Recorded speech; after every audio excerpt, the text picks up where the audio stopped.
আসসালামু আলাইকুম প্রিয় ভাই ও বোনেরা, সবাই কেমন আছেন? এই যে আমার হাজব্যান্ড আমাদের ঢাকায় ব্যবসা হোটেল, আবার দীর্ঘদিন বন্ধ থাকার পর আর কি চালু দেওয়া হয়েছে। তো খোলার পরে যে আজকে আসলো, আসার সময় যে কী কী জিনিস নিয়ে আসলো এটি আপনাদের সাথে শেয়ার করতেছি। এই যে রান্না মাংস এগুলা নিয়ে আসছে। আমার রান্না করতে হয় না বেশি। আবার এই যে বাচ্চাদের জন্য ড্রাগন ফল এগুলো নিয়ে আসছে, পছন্দ করে। তো এই তো মাঝে মাঝে পুরুষ মানুষের ইনকাম না থাকলে আর কি যা হয়। মাঝখানে তো খুবই কষ্টের মাঝে আসছিলাম। সবাই দোয়া করবেন, আল্লাহ যেন কষ্ট দূর করে দেয়। অনেক প্রবলেমের ভিতর দিয়ে যাচ্ছি আর কি। তো আর একটু আছে, আল্লাহ দিলে চলে যাবো আল্লাহ রহমতে। আল্লাহ ছাড়া তো আসলে ভরসা নাই। তাই যে মুরগির পা আনছে, আমাদের কাছে খুব। আসসালামু আলাইকুম। এই যে গত রাতে যে আসছে, যে মাছ আনছিল মুরগির পা, এগুলো সকাল সকাল তাড়াতাড়ি করে ভিজিয়ে ফেলাইছে। আমার হাজব্যান্ডটি ভিজেছে, আমি শুয়েছিলাম। পরে এখন ওগুলো কেটে নিব। এই যে কাজকে মাছ তো বেশি কাটতে হবে না, একদম পরিষ্কারই ছিল। বাইসে আবার সুন্দর করে ধোবো, ধুয়ে রেখে দেব। এগুলো সমস্ত কাজ আজকে করতে হবে।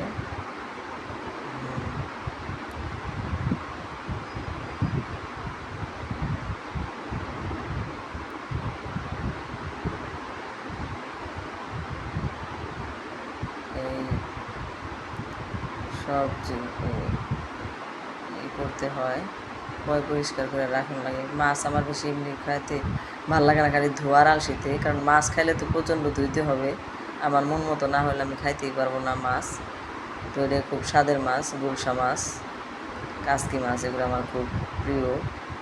গুড়া মাছও পছন্দ, বাট আসলে অনেক ধুইতে হয়, এই কারণে আমরা আলসি লাগে। এই জন্য আমরা বেশিরভাগ এগুলো মাংস খাই, মুরগির মাংস। বাচ্চারা আবার দেশি মুরগি খাইতে পারে না, শক্ত, এই জন্য পোলট্রি বেশি খাওয়া হয়, আর দেশি খুব কমই কিনা হয়।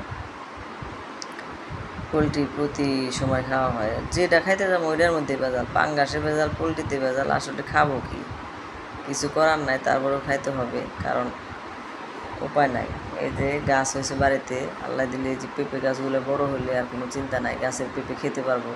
পেঁপের তরকারি ভীষণ মজা লাগে আমার মুরগির মাংস দিয়ে রান্না করলে। তো এখানে আঙিনার মধ্যেই বুনছি, ভালো লাগে আসলে নিজের বাড়িতে কিছু সবজি টবজি হলে। যে পুঁইশাক গাছ, জাংলা দিতে পারলাম না, জাংলা দিতে বললাম বারে। আমি তো এইসব কাজ আসলে বেশি গ্রামে এগুলো পারি নাই। আগে ধানের কাজ হয়তো করছি, বাপের বাড়ি ধান টান হয়েছে, কিন্তু এখন তো আর এই হয় না। এই যে মোটর ছিলাম, মোটর ছেড়ে কাজ করছি, যেহেতু পানি বেশি পড়তেছে, এই জন্য বন্ধ করে নিলাম। এখন এই যে ধোয়াধুয়ি করতেছি, কাটতেছি, কাটা কুটে সব পরিষ্কার করে নিতেছে। আমি বলতেছি যে তুমি ভাত রান্না করো, এই যে মুরগির মাংস এটি জাল দিব। বললাম যে তুমি রান্না করো, আমি এগুলা ধোয়াধুয়ি করি, যেহেতু কেউ নাই, কি করার আছে, ছেলেরা তো আর কাজ করবো না। এই জন্যে হাঁসের থাকলে পরে অনেক সময় যে আমাকে হেল্প করে। আল্লাহ ওইটা বই রয়েছে কে পুরার ভিতরে, আর যাই করুক, হাজবেন্ডের মতো আপন কিন্তু কেউ নাই, কি আর করার আছে, ভাগ্যের ভিতরে না। নাম নাম নাম নাম নাম। তো ভালোই আলহামদুলিল্লাহ, মানুষ তো সব দিকেই গুণান্বিত। নতুন করে হাঁসের বাচ্চা রেখে দিয়েছি। আল্লাহ ওইটা বই রয়েছে কে খুরার ভিতরে, অনারের বাপ।